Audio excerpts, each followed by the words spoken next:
हाँ बच्चों, तो हम लोग पढ़ रहे थे स्थिर वैद्युत विभव तथा धारिता। पिछले टर्म पे मैंने कहा था कि आपको मैं बताऊंगा परावैद्युत तथा ध्रुवण।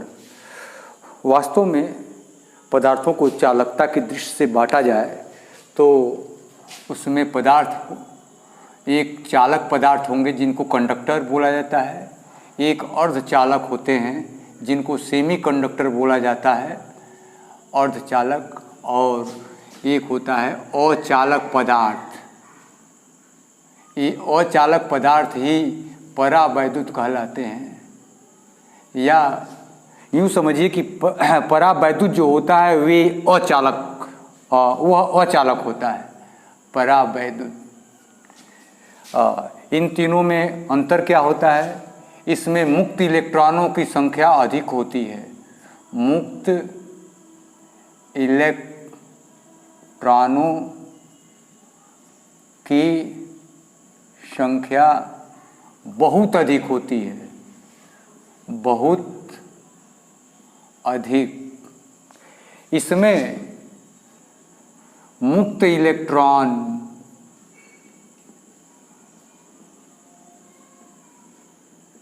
नहीं होते हैं। बिल्कुल मेरा ये कह देना कि मुक्त इलेक्ट्रॉन नहीं होते हैं बहुत 100% करेक्ट नहीं होगा। कुछ होते होंगे लेकिन वो इतना कम होते होंगे कि दे आर नॉट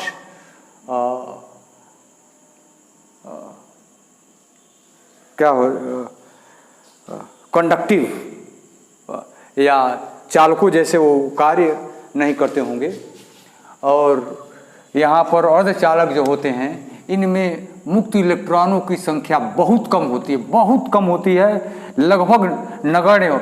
मुक्त इलेक्ट्रॉन जो होते हैं, मुक्त इलेक्ट्रॉन इसमें नगण्य के बराबर होते हैं, लेकिन फिर भी कुछ होते हैं। मुक्त इलेक्ट्रॉन नगण्य होते हैं या लगभग थोड़ा बहुत होते हैं, बहुत कम होते हैं। तो चालकों की विशेषता क्या होती है? चालकों की विशेषता यह होती है, सपोज दैट कि यह कोई चालक पदार्थ है तो यहाँ पर यदि इलेक्ट्रिसिटी, चालक पदार्थों से इलेक्ट्रिसिटी आसानी से पास कर जाती है या वैद्युत धारा का आसानी से पास कर जाती है, और चालक पदार्थों में वैद्युत धारा का प्रवाह नहीं होता है। क्यों नहीं होता है? क्योंकि इसमें मुक्त इलेक्ट्रॉन नहीं होते हैं। चालक में मुक्त इलेक्ट्रॉनों का मॉडल क्या होता है? वास्तव में चालक के जितने परमाणु होते हैं या अणु होते हैं, जो कह लीजिए, या जो परमाणु होते हैं, परमाणु की बाहरी कक्षा के जो इलेक्ट्रॉन होते हैं संयोजी इलेक्ट्रॉन कहलाते हैं, या जो बाहरी कक्षा के इलेक्ट्रॉन होते हैं वह मान लीजिए कि ये एटम्स हैं, और इन एटम्स से इलेक्ट्रॉन निकल करके ऑटोमेटिकली चारों दिशाओं में गति करते रहते हैं। ठीक उसी प्रकार गति करते रहते हैं जिस प्रकार की इस एटमॉस्फेयर में एयर के मॉलिक्यूल हवा के कण जैसे गति करते रहते हैं, उसी तरीके से चालकों में मुक्त इलेक्ट्रॉन गति करते रहते हैं। लेकिन चालक में इलेक्ट्रॉन जब अपना स्थान छोड़ता है तो उसका कोर एटम जो होता है, उसका जो मुख्य एटम होता है वो धनात्मक हो जाता है। कोई बात नहीं, ये इलेक्ट्रॉन कहीं गया है तो दूसरा कहीं से इलेक्ट्रॉन यहाँ पर चला आता होगा, या नहीं भी आता होगा तो कोई बात नहीं, क्योंकि इसमें इलेक्ट्रॉनों की संख्या अधिक होती है। इसलिए इसमें इलेक्ट्रॉन गैस जैसा एटमॉस्फेयर बना रहता है और ये अटेंडम विभिन्न दिशाओं में गति करते रहते हैं। इसमें चूंकि मुक्त इलेक्ट्रॉन होते ही नहीं हैं, इसलिए इनमें गति करने का सवाल ही नहीं उठता। जब कभी इलेक्ट्रिसिटी इसमें पास कराई जाती है, या जब किसी इसको उससे जोड़ दिया जाता है, सेल से जोड़ दिया जाता है, तो यह सेल का पॉजिटिव टर्मिनल है या नेगेटिव टर्मिनल है, तो इलेक्ट्रिक करंट इधर से इस दिशा में फ्लो करने लगती है, या इलेक्ट्रॉन वैद्युत क्षेत्र के विपरीत दिशा में चलने लगते हैं। इस दिशा से इस दिशा में चलने लगेंगे, बताया जाएगा आपको आगे कि वैद्युत धारा की चलने की विपरीत दिशा में इलेक्ट्रॉन चलते हैं। तो इसके इलेक्ट्रॉन आएंगे यहाँ पर, और जो इलेक्ट्रॉन जो ही यहाँ पर प्रवेश करेगा तो ही इसके ऋण टर्मिनल से इलेक्ट्रॉन यहाँ पर चले जाएंगे। इस तरीके से इसमें वैद्युत धारा का प्रवाह होता है।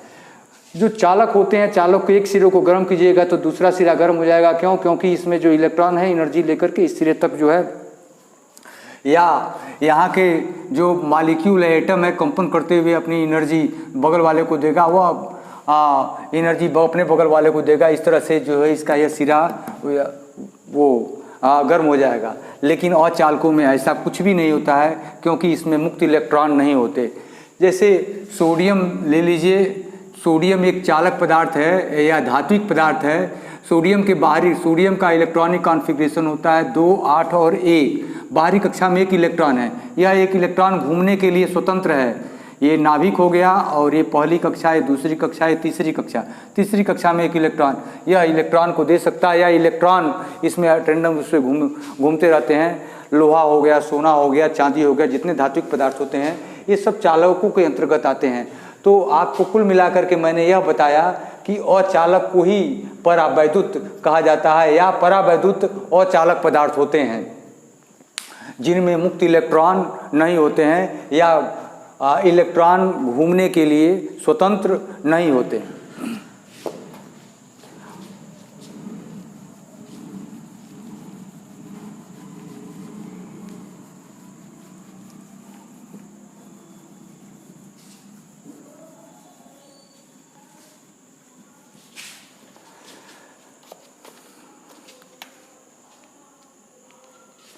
अब आइए हम देखते हैं कि कोई चालक है,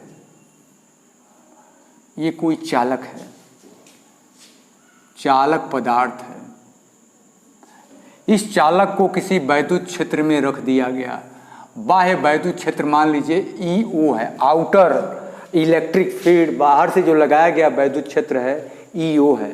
तो आप जानते हैं कि चालक में मुक्त इलेक्ट्रॉन हैं, तो आप कभी भी इलेक्ट्रॉन को यहाँ पर रखेंगे, कोई बाहर मान लीजिए इलेक्ट्रॉन रखा गया है, तो यह इलेक्ट्रॉन वैद्युत क्षेत्र के विपरीत दिशा में बल का अनुभव करेगा, तो यह इलेक्ट्रॉन इस दिशा में मूव करेगा।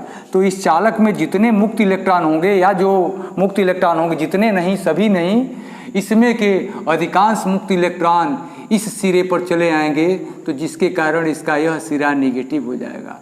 और यह सिरा, चूँकि इस सिरा से इधर की तरफ आए हुए हैं, इसलिए यह सिरा जो है पॉजिटिव हो जाएगा। अब हम बात करते हैं, आपको यह पता है कि जब कोई चालक है वैद्युत क्षेत्र के अंतर्गत रखा हो या वैद्युत क्षेत्र के अंतर्गत न रखा हो, तो भी इसके अंदर वैद्युत क्षेत्र शून्य होता है। तो इसके अंदर वैद्युत क्षेत्र शून्य कैसे होगा, आइए हम देखते हैं। ये जो बाहर वाला वैद्युत क्षेत्र है, इसके कारण यहाँ पर तो एक वैद्युत क्षेत्र EO होगा। ये इंड्यूस्ड चार्जेज हैं, प्रेरित चार्ज हैं, इंड्यूस्ड प्रेरित चार्ज हैं, प्रेरण के कारण ये उत्पन्न हुए हैं। तो चूंकि यह सिरा पॉजिटिव हो गया, यह सिरा निगेटिव हो गया, तो इस पर प्रेरित आवेश के कारण एक इंटरनल इलेक्ट्रिक फील्ड या induced electric field, induced charges के कारण एक EI इसके अंदर उत्पन्न होगा। और यह इस प्रकार से उत्पन्न होगा कि इसका परिमाण इसके परिमाण के बराबर होगा। क्यों? क्योंकि आप जानते हैं कि चालक के अंदर वैद्युत क्षेत्र शून्य होता है, तो यहाँ पर टोटल बिंदु P पर वैद्युत क्षेत्र यदि हम निकालेंगे, या बिंदु P है, तो बिंदु P पर वैद्युत क्षेत्र is equal to EO minus EI and it is equal to 0 because EO is equal to EI। आप कहेंगे कि यह EO is equal to EI क्यों हो जाता है? क्यों? वह इसलिए होता है, यहाँ पर आवेशों का आना जाना तब तक लगा रहेगा, या ऋण आवेश इस पर तब तक आते रहेंगे जब तक कि इसके अंदर जो इंड्यूस्ड इलेक्ट्रिक फील्ड है बाह्य इलेक्ट्रिक फील्ड के बराबर न हो जाए। यहाँ पर उतने ही इलेक्ट्रॉन आएंगे, या यहाँ पर इतने ही धन आवेश प्रेरित होंगे जिसके कारण इसमें उत्पन्न वैद्युत आवेश वैद्युत क्षेत्र बाह्य वैद्युत क्षेत्र के बराबर हो जाए। तब यहाँ पर total internal electric field in the conductor will be 0।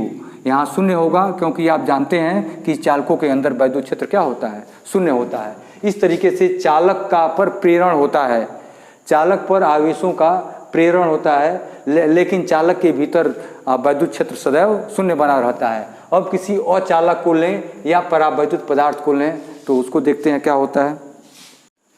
अब किसी अचालक को रख दीजिए, बाह्य वैद्युत क्षेत्र में किसी अचालक पदार्थ को रख दीजिए, तो यह अचालक है, अचालक। तो यहाँ पर भी अचालकों में भी कुछ प्रेरित आवेश उत्पन्न होते हैं, और कुछ प्रेरित आवेश यहाँ पर उत्पन्न हो गया, नेगेटिव और यहाँ पर हो गया पॉजिटिव।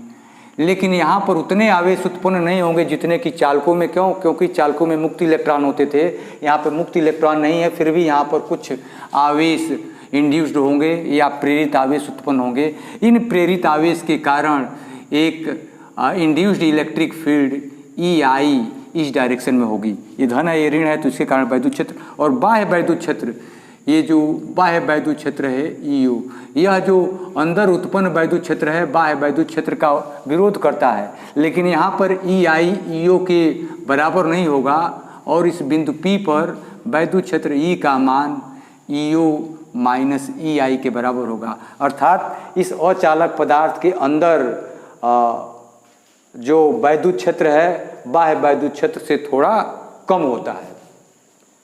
इस तरीके से चालक और चालकों का परावैद्युत पदार्थ का जो है हमने ध्रुवण दिखलाया। ध्रुवण मतलब एक तरफ वैद्युत क्षेत्र में रखने पर एक तरफ धन आवेश और दूसरे तरफ जो है ऋण आवेश का उत्पन्न हो जाना, दो प्रकार की पोलरिटी उत्पन्न हो जाती है, इसको ही ध्रुवण कहा जाता है। फिलहाल अभी हम ध्रुवण के बारे में आगे बताएंगे कि ध्रुवण की घटना क्या होती है, ध्रुवण किससे कहते हैं। अब आइए हम बात करते हैं अचालक पदार्थों की।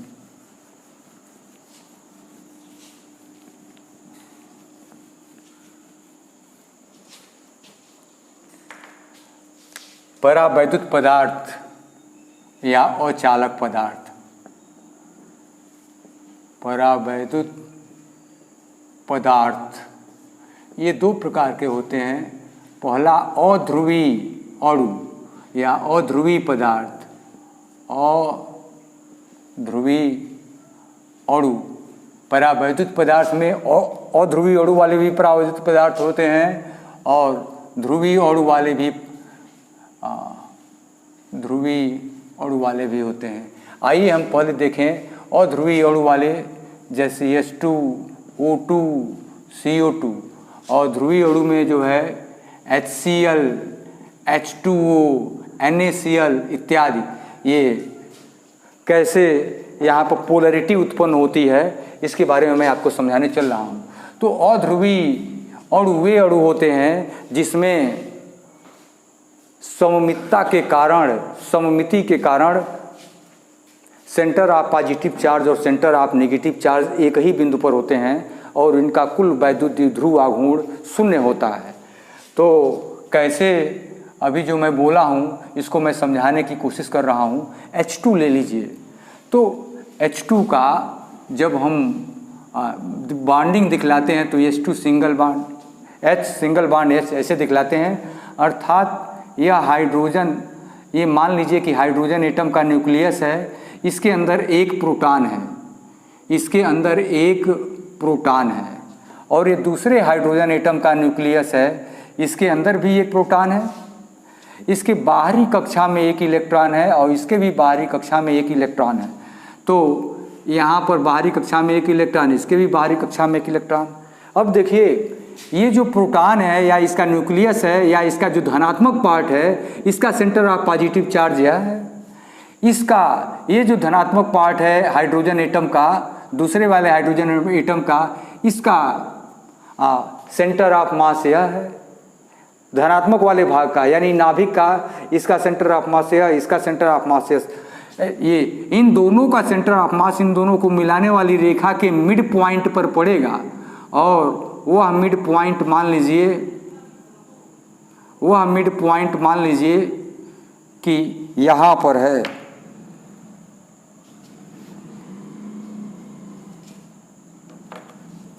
वह मिड पॉइंट ये है, ये जो रेड पॉइंट मैंने दिखला रहा है। तो सेंटर ऑफ पॉजिटिव चार्ज और सेंटर ऑफ नेगेटिव चार्ज यहाँ पर, ये जो इलेक्ट्रॉन है यहाँ पर जो बनाया गया है या जो आपको दिखाने की कोशिश की गई है कि यह भी इलेक्ट्रॉन है, यह भी इलेक्ट्रॉन है, तो होता क्या है, इन दोनों का साझा होता है। तो साझा कैसे होता है, ये दोनों इलेक्ट्रॉन एक दूसरे से इस तरह से साझा कर लेते हैं। तो जब साझा कर लिए तो ये इलेक्ट्रॉन इधर का है, ये इलेक्ट्रॉन इस इलेक्ट्रॉन का सेंटर ऑफ मास यहीं पर होगा, इस इलेक्ट्रॉन का यहाँ पर होगा, लेकिन इन दोनों का जो सेंटर ऑफ मास होगा वह भी इसी पॉइंट पर आ जाएगा। तो अध्रुवी अणु में सेंटर ऑफ पॉजिटिव चार्ज और सेंटर ऑफ नेगेटिव चार्ज, इन दोनों का सेंटर ऑफ मास एक ही जगह पर स्थित होता है। इस कारण इसमें कोई ध्रुवता नहीं होती, पोलर यानी इसमें कोई वैद्युत द्विध्रुव आघूर्ण नहीं होता है, या अर्थात इसका वैद्युत द्विध्रुव आघूर्ण शून्य होता है। वैद्युत द्विध्रुव आघूर्ण क्या होता है? शून्य। क्यों होता है शून्य? यहाँ पर लिखते हैं Q इंटू 2L। यहाँ पर कोई centre of positive centre of negative charge दो बने ही नहीं, दोनों एक ही पॉइंट पर हैं। तो यह जो डिस्टेंस 2L होती है या 0 होती है, इस कारण इसका वैद्युत द्विध्रुव आघूर्ण क्या हो? वैद्युत द्विध्रुव आघूर्ण equal to Q into 2L। दोनों के बीच की दूरी सेंटर ऑफ पॉजिटिव चार्ज और नेगेटिव चार्ज जो होता है 0 हो जाता है, इसलिए यह अध्रुवीय अणुओं का वैद्युत द्विध्रुव आघूर्ण जो होता है शून्य होता है। लेकिन ध्रुवीय अणुओं का वैद्युत द्विध्रुव आघूर्ण शून्य नहीं होता है। इसी तरह से हम ऑक्सीजन में भी देखेंगे तो इसका भी centre of positive charge negative charge, carbon dioxide में भी देखेंगे तो centre of positive charge negative charge, ये दोनों एक ही पॉइंट पर पड़ेंगे, इसलिए ये अध्रुवीय अणु कहलाते हैं। परावैद्युत पदार्थ में अध्रुवीय अणु वाले होते भी हैं और ध्रुवीय अणु वाले होते हैं। तो ये सभी परावैद्युत पदार्थ ही हैं, लेकिन इनका अणु या अध्रुवीय है। ये ध्रुवीय अणु कैसे होते हैं, आइए देखते हैं। यहाँ पर दोनों की इलेक्ट्रोनेगेटिविटी समान है, अर्थात हाइड्रोजन है, दोनों की वैद्युत ऋणता समान है, अर्थात दोनों जो बीच में इलेक्ट्रॉन का साझा करते हैं, दोनों जो इलेक्ट्रॉन का साझा करते हैं वह ठीक देखिए यहाँ पे ठीक मिड में है, और इन दोनों का भी सेंटर ऑफ मास वहाँ पे चला आता है।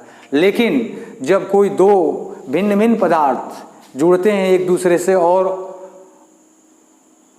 असम्मित रूप से जुड़ते हैं, जैसे ये HCl है मान लीजिए, तो HCl में क्या होता है, हाइड्रोजन के बाहरी कक्षा में 1 इलेक्ट्रॉन होता है और क्लोरीन के बाहरी कक्षा में 7 इलेक्ट्रॉन होते हैं। 1 2 3 4 5 6 7, ये 7 इलेक्ट्रॉन है। Chlorine is more electronegative than hydrogen atom. Hydrogen electro positive है या इलेक्ट्रोनेगेटिव है, इसको अपना अष्टक पूरा करने के लिए 1 इलेक्ट्रॉन की आवश्यकता होती है। तो ये इलेक्ट्रॉन यहाँ पर जाना चाहता है, लेकिन ये कि आपको पता होना चाहिए कि इसमें कोवैलेंट बॉन्डिंग होती है, तो साझा इलेक्ट्रॉनों का साझा होता है, न कि यहाँ का NaCl में इलेक्ट्रोवायलेंट बॉन्डिंग होती है। यह पूरा का पूरा, यहाँ Na यदि होता तो यह पूरा का पूरा अपना इलेक्ट्रॉन देता, लेकिन यह हाइड्रोजन देता नहीं है। बट इसका इलेक्ट्रॉन जो है इधर की तरफ शिफ्ट कर जाता है। जब इसका इलेक्ट्रॉन इधर की तरफ शिफ्ट कर जाता है तो इस पर डेल्टा नेगेटिव चार्ज आ जाता है और इस पर जो है डेल्टा पॉजिटिव चार्ज आ जाता है। इस तरीके से आप देखें कि 2 आवेश हो गए, एक आवेश हो गया डेल्टा पॉजिटिव और दूसरा हो गया डेल्टा नेगेटिव, और इन दोनों के बीच की दूरी बन गई 2L। इस दशा में सेंटर ऑफ पॉजिटिव चार्ज और सेंटर ऑफ नेगेटिव चार्ज के बीच में कुछ डिस्टेंस बन जाती है। इस कारण इसका परमानेंट या अस्थाई वैद्युत द्विध्रुव आघूर्ण इसमें उत्पन्न हो जाता है। तो इसमें जो जिसका मान जो होता है Q इंटू 2L होता है, या डेल्टा Q, इसको डेल्टा प्लस लिखते हैं या डेल्टा Q लिखते हैं। डेल्टा Q लिखेंगे और इसको डेल्टा Q माइनस लिखेंगे तो भी आपका काम चल सकता है। Delta Q plus delta Q, तो इसका वैद्युत द्विध्रुव आघूर्ण होगा P is two delta Q into 2L। ये इस तरीके से इसमें परमानेंट या अस्थाई वैद्युत द्विध्रुव आघूर्ण होता है। किसमें? ये ध्रुवीय अणुओं में अस्थाई वैद्युत द्विध्रुव आघूर्ण होता है, और अध्रुवीय अणुओं में जो है वैद्युत द्विध्रुव आघूर्ण जो होता है वह शून्य होता है। तो अभी तक हम लोग देख रहे थे ध्रुवीय अणु और अध्रुवीय अणु। तो आपने ये पाया कि ध्रुवीय अणु में सेंटर ऑफ पॉजिटिव चार्ज और सेंटर ऑफ नेगेटिव चार्ज दोनों कंसाइड करते हैं, यानी उसका कोई वैद्युत द्विध्रुव आघूर्ण नहीं होता है। ये अध्रुवीय, जो मैं ध्रुवी कहा हूँ वह अध्रुवीय मैं बताया, जिसमें सेंटर ऑफ पॉजिटिव चार्ज और सेंटर ऑफ नेगेटिव चार्ज जिसका कंसाइड करता है वह अध्रुवीय अणु होता है, या अध्रुवीय अध्रुवी अणु वाला परावैद्युत पदार्थ होता है। तो यहाँ पर हमने ड्रा किया है एक अध्रुवी अणु वाला परावैद्युत पदार्थ का स्ट्रक्चर।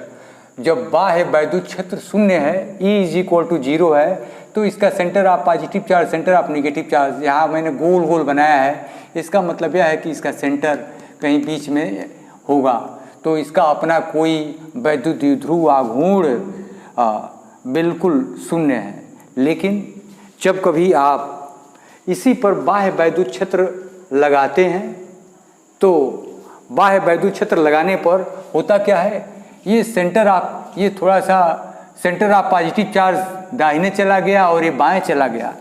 तो इस तरह से एक द्विध्रुव की रचना होती है। ये देखिए पॉजिटिव इधर, नेगेटिव इधर, इसको DQ पॉजिटिव या प्लस DQ मान लीजिए, इसको माइनस DQ मानिए।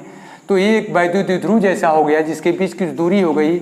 और वैद्युत द्विध्रुव आघूर्ण P की भी डायरेक्शन इसी दिशा में है। जिस दिशा में वैद्युत क्षेत्र E है उस दिशा में ही वैद्युत द्विध्रुव आघूर्ण P की दिशा भी है। हालांकि होता ऐसा भी है कि यह कभी वैद्युत क्षेत्र इस दिशा में लगाया जाए तो यह विपरीत दिशा में हो जाए, ध्रुवित, यानी प्लस इधर चला जाए, माइनस इधर चला आए, तो विपरीत दिशा में ध्रुवण वाले की मैं बात नहीं कर रहा हूँ। यहाँ पर आज आप लोगों को जो बताया जाएगा वह केवल और केवल यही बताया जाएगा कि जब वैद्युत क्षेत्र लगाया जाता है तो ये सभी उसी दिशा में, ये सभी द्विध्रुव बन करके, ये द्विध्रुव नहीं था यहाँ पे, लेकिन अब द्विध्रुव हो गया। Centre of positive charge, centre of negative charge दोनों अलग अलग हो गए, तो इनके बीच की कुछ डिस्टेंस हो गई। तो इसमें कुछ परमानेंट वैद्युत द्विध्रुव आघूर्ण उत्पन्न हो गया अध्रुवी अणु में। इसी प्रकार ध्रुवीय अणुओं में क्या होता है, ध्रुवीय अणुओं में जो होता है बाह्य वैद्युत क्षेत्र जब सुने, यहाँ E = 0 दिखाया गया है, तो यहाँ पर थोड़ा ये गोल गोल ना दिखा करके लंबा लंबा दिखाया गया है कि पॉजिटिव चार्ज अलग है, नेगेटिव चार्ज अलग है, या सेंटर ऑफ पॉजिटिव चार्ज अलग और सेंटर ऑफ नेगेटिव चार्ज अलग। तो इस अध्रुवीय अणुओं में जो है इसका अपना कुछ नेट वैद्युत द्विध्रुव आघूर्ण होता है। कुछ इस दिशा में होगा, देखिए ये नेगेटिव है, पॉजिटिव है, कुछ इस दिशा में होगा, कुछ नीचे की दिशा में, यहाँ से नेगेटिव से पॉजिटिव की तरफ होगा, यहाँ पॉजिटिव से नेगेटिव की तरफ, या ऐसा भी हो सकता है कि अध्रुव, लेकिन कोई एक अणु आप लेंगे तो उसमें ध्रुवता रहेगी, या उसमें सेंटर ऑफ पॉजिटिव चार्ज और सेंटर ऑफ नेगेटिव चार्ज दोनों अलग अलग रहेंगे। ऐसा भी हो सकता है कि ये इसका टोटल वैद्युत द्विध्रुव आघूर्ण शून्य हो, क्योंकि इसकी दिशा, इस दिशा में वैद्युत द्विध्रुव आघूर्ण नेगेटिव से पॉजिटिव, यहाँ ऊपर से नीचे अटेंडम दशा में पड़े हुए हैं, तो सबका जब सदिश योग लिया जाएगा तो शून्य भी हो सकता है, या ऐसा भी हो सकता है कि शून्य न हो। तो यह E = 0 पर ध्रुवीय अणु की कंडीशन है। लेकिन जब इस पर बाह्य वैद्युत क्षेत्र में जब इसको रखा जाता है तो क्या होता है, सेंटर ऑफ पॉजिटिव चार्ज वैद्युत क्षेत्र की दिशा में चला आता है। देखिए ये पॉजिटिव तो इस दिशा में था, ये इधर हो गया। यहाँ पर सेंटर ऑफ नेगेटिव चार्ज, ये पॉजिटिव चार्ज, ये रोटेट कर गया, और रोटेट करके पॉजिटिव चार्ज इधर चला आया और नेगेटिव चार्ज इधर चला आया। सब में देखेंगे कि पॉजिटिव चार्ज इसमें इधर था ही, तो ये है ही, नेगेटिव चार्ज इधर, इसमें पॉजिटिव चार्ज इधर था, नेगेटिव इधर था, लेकिन ये भी रोटेट करके अपने आप को कुछ इस तरह से बना लिया ताकि पॉजिटिव चार्ज उधर हो गया, नेगेटिव चार्ज इधर हो गया।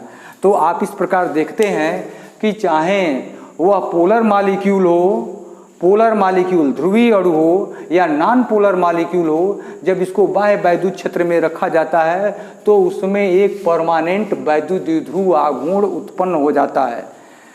तो यह जो परमानेंट वैद्युत द्विध्रुव आघूर्ण उत्पन्न होता है एकांक आयतन में, मान लीजिए तो बड़ा आयतन होगा ना, इस एकांक आयतन में, इसका कोई एकांक आयतन थोड़ा सा ले लीजिए, एकांक आयतन में जो वैद्युत द्विध्रुव आघूर्ण होगा, इसका पूरा वैद्युत द्विध्रुव आघूर्ण निकाल लीजिए और उसमें आयतन से भाग दे दीजिए, क्योंकि V आयतन में यदि वैद्युत द्विध्रुव आघूर्ण मान लीजिए P है, तो एकांक आयतन में कितना हो जाएगा, वेक्टर P/V, ये जहाँ V वॉल्यूम है, ये जो हम एरिया लिए हुए इसका वॉल्यूम है, सॉरी एरिया नहीं, ये पूरा वॉल्यूम है। तो एकांक आयतन में निकालने के लिए वेक्टर P/V, इसी को कहा जाता है ध्रुवण, और इसको दिखलाया जाता है कैपिटल P वेक्टर से। तो अभी आप क्या पाए, इसी चीज़ को मैं इसको इरेज करके आपको बता रहा हूँ कि एकांक आयतन में उत्पन्न वैद्युत ध्रुव आघूर्ण ही ध्रुवण कहलाता है और इसको वेक्टर P द्वारा, कैपिटल वेक्टर P द्वारा दर्शाया जाता है।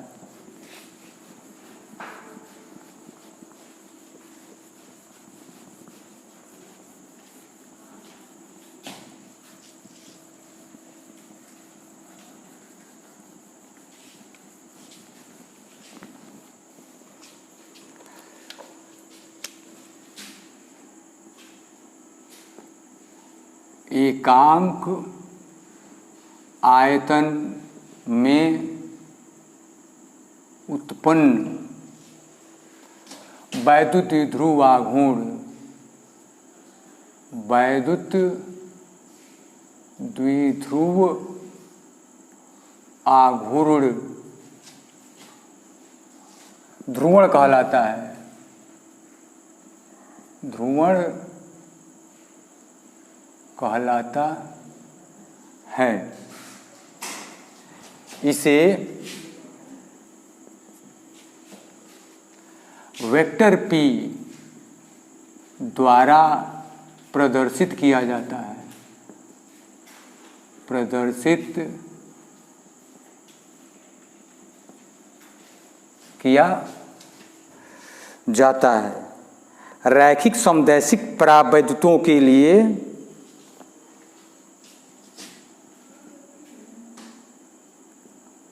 रैखिक समदैशिक परावैद्युतों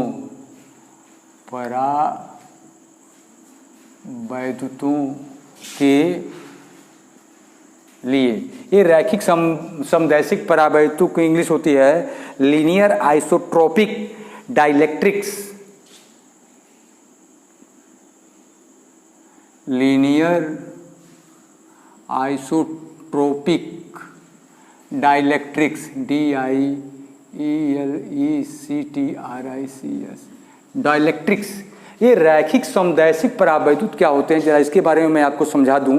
अभी मैंने बताया है कि जब किसी भी, चाहे ध्रुवीय अणु हो या अध्रुवीय अणु हो, इस पर बाह्य वैद्युत क्षेत्र ही स्थापित किया जाता है तो इसका यह पॉजिटिव सिरा इस साइड में हो, या वैद्युत क्षेत्र की दिशा में हो जाता है, इसका नेगेटिव सिरा इस दिशा में हो जाता है, यानी इसके P की डायरेक्शन E के डायरेक्शन में होती है।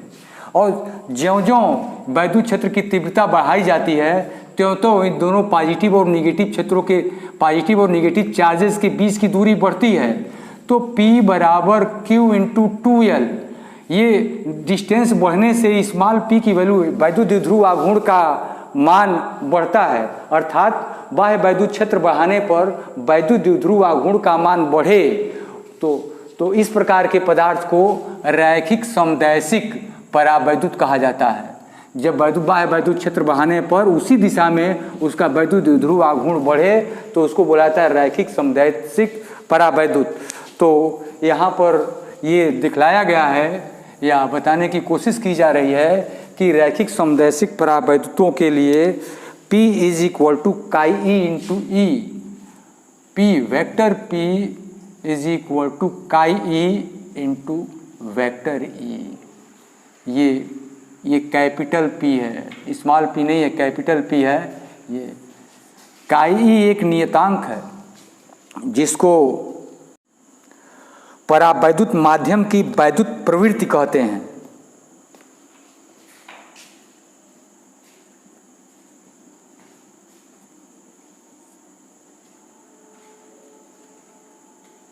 परावैद्युत माध्यम की वैद्युत प्रवृत्ति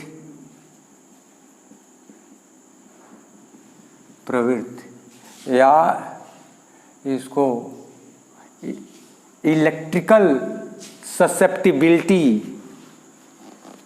इलेक्ट्रिक ससेप्टिबिलिटी, ELECTRICSUSCEPTIBILITY,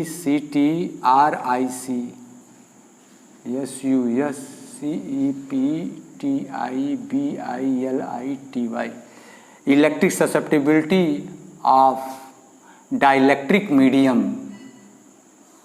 DIELECTRIC। ये इसकी इंग्लिश होती है। काई जो होता है यह परावैद्युत माध्यम की वैद्युत प्रवृत्ति होता है।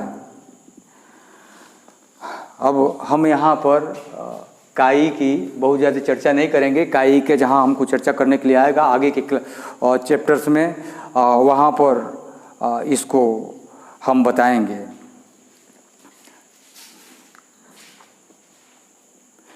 अब आइए हम देखते हैं कि कैसे कोई परावैद्युत पदार्थ जिसको वैद्युत क्षेत्र में रखते हैं तो कैसे वह ध्रुवित होता है।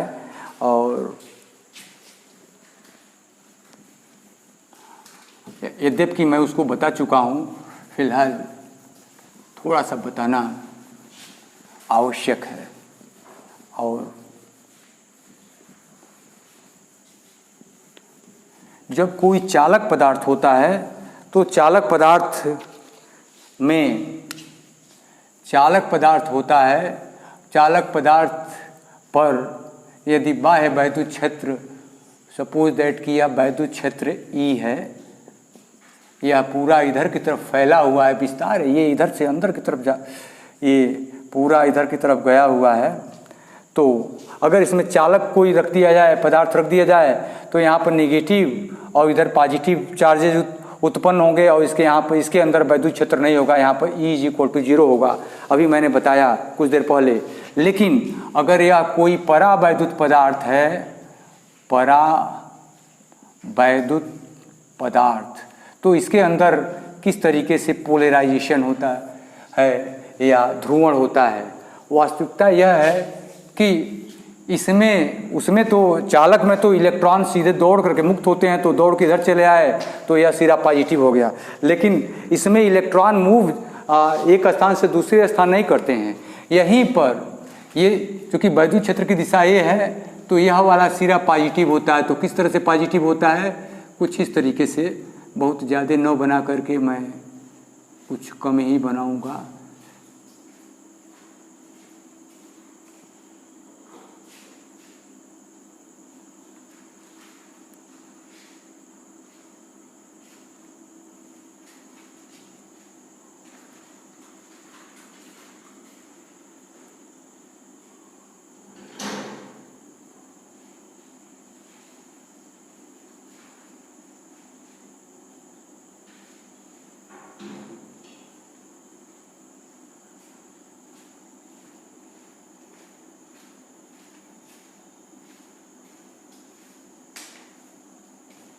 इसको मैं बना के आपको समझाने की कुछ कोशिश कर रहा हूँ। यदि आप समझ गए तो इसका कॉन्सेप्ट बहुत ही अच्छी तरीके से क्लियर हो जाएगा आपके लिए। ये जब किसी वैद्युत क्षेत्र में रखा जाएगा परावैद्युत पदार्थ, तो सब जितने एटम हैं उन सभी एटम्स के सेंटर ऑफ पॉजिटिव चार्ज इधर चले जाएंगे। ये सबके सेंटर ऑफ पॉजिटिव चार्ज इधर रहेंगे और नेगेटिव चार्ज इधर रहेंगे। यह एटम है तो इसका सेंटर ऑफ पॉजिटिव चार्ज इधर, centre of positive charge negative charge, centre of positive negative positive negative, ये positive positive positive positive negative negative negative negative, इधर पॉजिटिव नेगेटिव, ये negative positive negative positive negative positive. इस तरीके से यह सिरा ये होगा। सभी मॉलिक्यूल जो होंगे या सभी एटम्स जो होंगे इसके अंदर, वो कुछ इस तरह से उनका सेंटर ऑफ पॉजिटिव चार्ज और नेगेटिव चार्ज हो जाएगा। तो ये सभी के सभी एटम्स जो है में परमानेंट वैद्युत द्विध्रुव आघूर्ण वैद्युत क्षेत्र की दिशा में आ जाएगा, यानी इसके पी की डायरेक्शन इस दिशा में होगी। होता क्या है कि इसमें कहीं कोई इलेक्ट्रॉन गया नहीं, यहाँ का इलेक्ट्रॉन यहाँ नहीं आया। होता क्या है कि इस मॉलिक्यूल का नेगेटिव चार्ज, अभी आप लोग देखिए, मैं दिखाने की कोशिश कर रहा हूँ। ये जो रेड वाला है एरिया है, ये एरिया, इस एरिया में यह पॉजिटिव या नेगेटिव नज़दीक नज़दीक है, इसमें यह पॉजिटिव या नेगेटिव नज़दीक है, ये पॉजिटिव या नेगेटिव नज़दीक है। तो ये दोनों मिलकर के मिलते नहीं हैं, लेकिन माना जा सकता है कि the total electric charge within this area or within this volume क्या है जो रेड लाइन है, इसके अंदर के वॉल्यूम वाले में ये टोटल इलेक्ट्रिक चार्ज क्या हो जाएगा, Q is equal to 0। Total electric charge Q is equal to 0 हो जाएगा इसके अंदर। क्यों? क्योंकि पॉजिटिव नेगेटिव पास पास हैं, ये पॉजिटिव नेगेटिव पास पास हैं। तो होता क्या है, ये इसका जो पहला वाला पृष्ठ है, इस पहले वाले पृष्ठ पर ये नेगेटिव चार्ज रहते हैं और इसके अंतिम वाले पृष्ठ पर जो है पॉजिटिव चार्ज रहते हैं। इन्हीं जो सरफेस वाले या जो पृष्ठ वाले पॉजिटिव और नेगेटिव चार्ज हैं, इन्हीं के कारण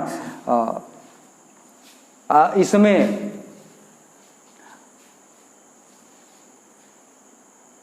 वैद्युत द्विध्रुव आघूर्ण उत्पन्न होता है, या इन्हीं दोनों आवेशों के कारण इसमें एक नेट नहीं कह लेंगे, इसके कारण जो है इसके अंदर एक इलेक्ट्रिक फील्ड EI उत्पन्न होता है।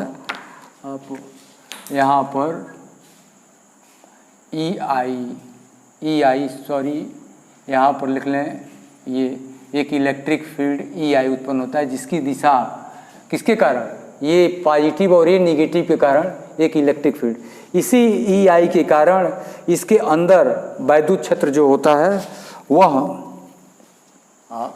बाह्य वैद्युत क्षेत्र से कम होता है। क्यों? क्योंकि यहाँ पर जब निकालेंगे तो इसकी दिशा इधर की तरफ है, तो कैपिटल E में से EI को घटाएंगे तो वहाँ पे वैद्युत क्षेत्र जो है वो कम आएगा। तो यहाँ पर जो आवेश डेवलप हुए नेगेटिव आवेश है, तो मान लीजिए सरफेस चार्ज डेंसिटी या पृष्ठीय आवेश घनत्व, पृष्ठीय आवेश घनत्व बराबर माइनस सिग्मा, और यहाँ पर क्या हो जाएगा, पृष्ठ आवेश घनत्व, ये जो हो जाएगा ये प्लस सिग्मा होगा।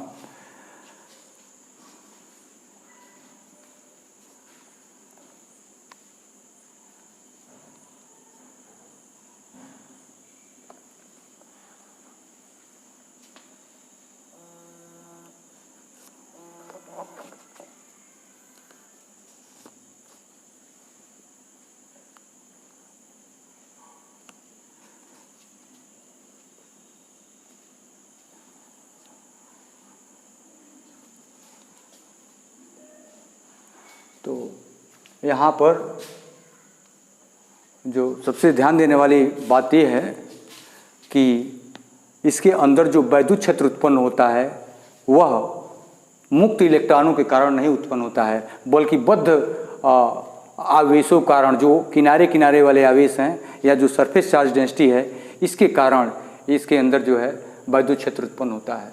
और यह जो वैद्युत क्षेत्र उत्पन्न होता है, जब इसके अंदर टोटल निकाला जाता है वैद्युत क्षेत्र, तो उसका वैद्युत क्षेत्र बाह्य वैद्युत क्षेत्र से कम आता है। तो ये रहा परावैद्युत तथा उसका ध्रुवण।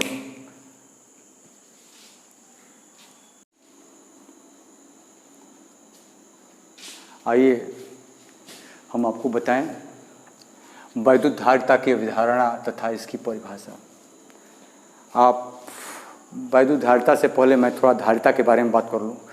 किसी ग्लास में यदि आप जल भरना शुरू करें तो पता चलेगा उसमें एक निश्चित मात्रा में ही जल आएगा। उसके बाद से यदि आप जल डालना शुरू करेंगे तो वह ऑटोमेटिकली उसमें से निकल करके बाहर गिरना शुरू हो जाएगा।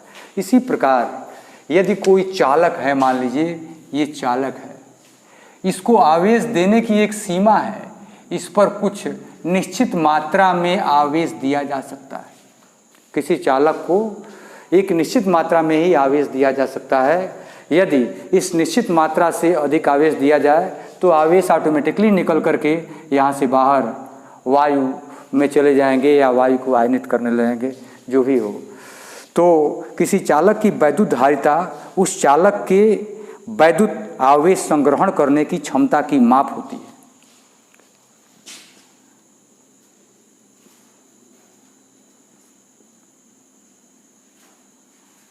किसी चालक की वैद्युत धारिता उस चालक की वैद्युत आवेश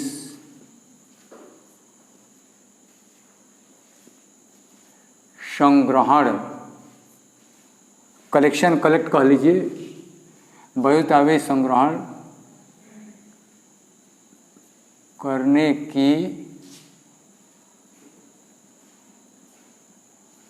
क्षमता की माप होती है। आप देखते हैं, मान लीजिए कि कोई यह गोली चालक है जिसकी रेडियस r है, तो इसके गोली चालक के पृष्ठ पर विभव क्या होता है, v = 1/4πε0 Q/r। ज्यों-ज्यों इसको आवेश देते जाएंगे इसका विभव क्या होता जाएगा, आवेश बढ़ेगा तो विभव बढ़ेगा, आवेश बढ़ेगा तो विभव बढ़ेगा। यदि धनात्मक आवेश है तो धनात्मक विभव बढ़ेगा, ऋणात्मक है तो ऋणात्मक विभव बढ़ेगा या ऋणात्मक दिशा में बढ़ेगा, दिशा नहीं कहेंगे उसको हम, या ऋणात्मक विभव बढ़ेगा यूँ कह लीजिए। तो ये धनात्मक आवेश है तो आवेश बढ़ने पर जो विभव क्या होता है, बढ़ता है। तो ये ऐसा पाया जाता है या प्रयोगों द्वारा यह पाया गया है कि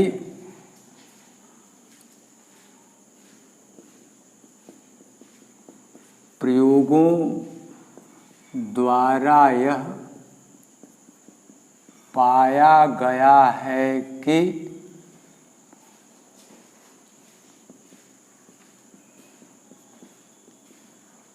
किसी चालक को आवेश देने पर उसका विभव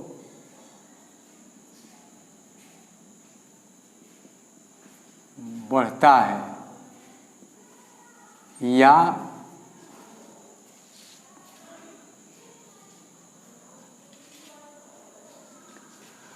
यूँ कह लें आवेश विभव के समानुपाती होता है या विभव आवेश के अनुक्रमानुपाती होता है।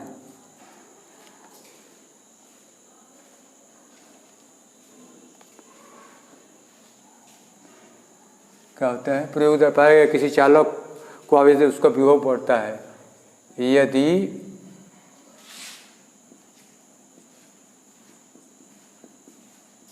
किसी चालक को Q आवेश देने पर उसका विभव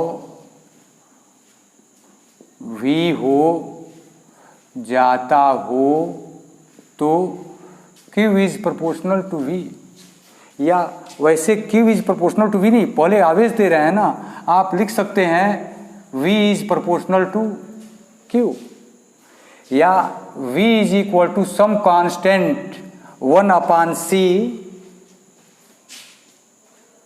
इंटू Q। यहाँ पर कांस्टेंट को कैसे भी लिख सकते हैं 1/c के रूप में भी। तो जहाँ c एक नियतांक है जिसे चालक की वैद्युत धारिता कहते हैं, जहाँ c एक नियतांक है जिसे चालक की वैद्युत धारिता कहते हैं। तो यहाँ से हो जाएगा C is equal to Q/V, C is equal to Q/V, अर्थात इसके बाद जब लिखना होगा तो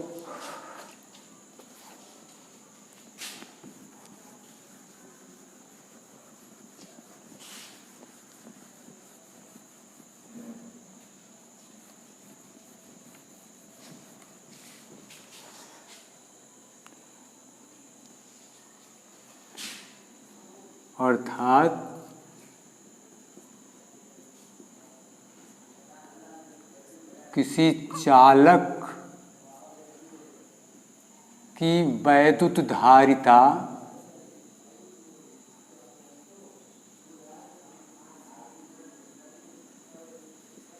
उस चालक को दिए गए आवेश, चालक को दिए गए आवेश तथा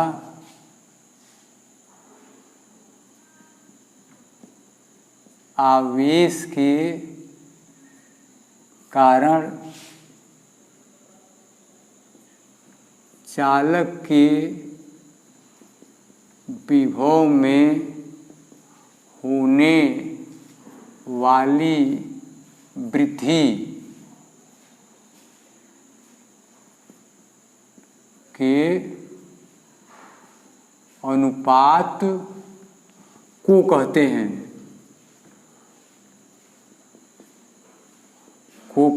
किसी चालक की वैद्युत धारिता उस चालक को दिए गए आवेश तथा आवेश के कारण चालक के विभव में होने वाली वृद्धि के अनुपात को कहते हैं। आप यहाँ से देखते हैं कि C = Q/V है। Q/V है। Q का मात्रक होता है कूलाम और इसका मात्रक होता है वोल्ट। तो यदि किसी चालक को 1 कूलाम आवेश देने पर उसका विभव 1 वोल्ट बढ़ जाता हो तो यह कहा जाता है कि उसकी धारिता जो है 1 फैरेड है। कूलाम बटे वोल्ट और C को बोला जाता है फैरेड में। तो क्या हो जाएगा 1 farad is equal to 1 coulomb प्रति वोल्ट। वास्तव में जो है फैरेड वैद्युत धारिता का बहुत बड़ा मात्रक है। तो इसे छोटे जो मात्रक होते हैं माइक्रोफैरेड होते हैं। 1 microfarad is equal to 10⁻⁻6 farad. 1 picofarad is equal to 10⁻⁻12 farad. इन सब यूनिट्स का या इन सब पैमानों का प्रयोग हम लोग करते हैं इसके लिए। तो ये रहा आपका ये कई जगह क्या हो गया इसके धारिता का मात्रक कई जगह लिखा जाता है μμF। इस μμF का मतलब क्या होता है 10⁶ माइक्रो का मतलब 10⁶ इंटू 10⁻⁶ फैरेड। तो यहाँ पर 10⁻⁻12 फैरेड हो जाएगा। यह हो जाएगा इसको बोलते हैं पिकोफैरेड। μμF का मतलब होता है 10⁻⁻12 फैरेड। ये रहा। आइए वैद्युत धारिता का मूल मात्रक एवं विमाएं। आइए चलते हैं वैद्युत धारिता का मूल मात्रक एवं विमाएं। आप जानते हैं कि C = Q/V होता है। C को लिखते हैं फैरेड में। फैरेड इज इक्वल टू ये होता है कूलाम बटे वोल्ट। कूलाम आप जानते हैं कूलाम Q आवेश का मात्रक होता है। तो Q = IT। I वैद्युत धारा है और T समय है। तो कूलाम को लिखा जाता है एम्पियर सेकेंड, क्योंकि इसको इस फार्मूले से लिया गया है Q = IT। तो ये हो जाएगा एम्पियर सेकेंड और ये वोल्ट V = W/Q। ये देखिए तो W का मान होता है जूल में और Q का मात्रक होता है कूलाम में। तो इस कूलाम को भी हम क्या लिखेंगे, यह कूलाम भी है एम्पियर सेकेंड। कूलाम जो है कूलाम को लिखा जाता है एम्पियर और सेकेंड। सॉरी हिंदी में ही लिखने दीजिए, एम्पियर सेकेंड। ये एम्पियर सेकेंड ऊपर जाएगा तो ऊपर हो जाएगा एम्पियर स्क्वायर। एम्पियर स्क्वायर मैं बना दूं अच्छी तरीके से। और सेकेंड स्क्वायर बटे जूल। जूल ऊर्जा का मात्रक होता है और बल गुणे विस्थापन कार्य का भी मात्रक होता है। कार्य बराबर बल गुणे विस्थापन। तो यहाँ पर बल का मात्रक हो जाएगा, जूल के लिए हम दिखाएंगे बल गुणे विस्थापन और बल गुणे विस्थापन का मतलब होता है न्यूटन, और विस्थापन का क्या हो जाएगा, मीटर। तो यहाँ पर आप लिख सकते हैं न्यूटन मीटर। इस न्यूटन को क्या लिखा जाता है, अकेले इस न्यूटन को जो है लिखा जाता है किलोग्राम मीटर प्रति सेकेंड स्क्वायर। आप जानते हैं, तो आप इसको जब लिखना शुरू करेंगे, एम्पियर का स्क्वायर, सेकेंड का स्क्वायर, यहाँ पर लिखेंगे किलोग्राम मीटर और बटे सेकेंड का स्क्वायर, किलोग्राम मीटर और इनटू क्या लिखेंगे, मीटर। ये मीटर है तो ये मीटर। अब हो क्या जाएगा, ये इसको सबको ऊपर लेकर के चलें हम, तो ये सेकंड का स्क्वायर ये ऊपर चला जाएगा तो सेकंड की घाते 4 हो जाएगी। तो ये होगा किलोग्राम पर -1। ये मीटर ऊपर चला जाएगा तो मीटर पर -1, सेकंड की घाते 4 हो जाएगी, सेकंड की घात 4, और ये हो जाएगा एम्पियर का स्क्वायर, एम्पियर का स्क्वायर।